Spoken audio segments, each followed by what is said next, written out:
Hello students, welcome to my channel Easy Learning. How are you? I am fine.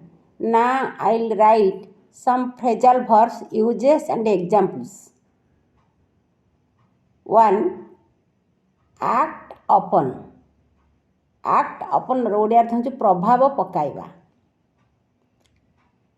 କାହା ଉପରେ କିଛି ପ୍ରଭାବ ପକାଇବା. Overwork acts upon health.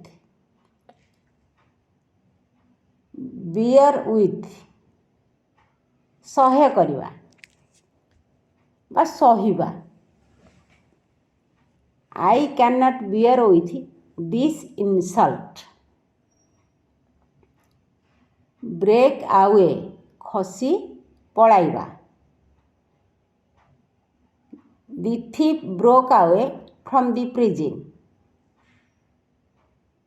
Break down ଭାଙ୍ଗି ପଡ଼ିବା. My health has broken down through overwork. Break off ବନ୍ଦ କରିବା.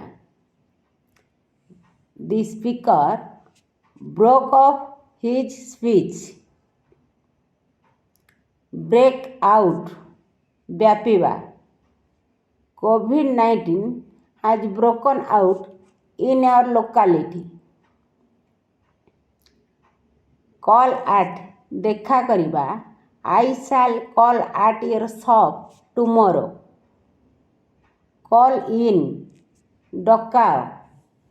Please call in a doctor. Call off ବିଚଳିତ. Don't call off your mind. Call off up ମନେ ପକାଇବା. I cannot call off the names of all students. Thank you for watching my channel Easy Learning. Like, share and subscribe. Thank you.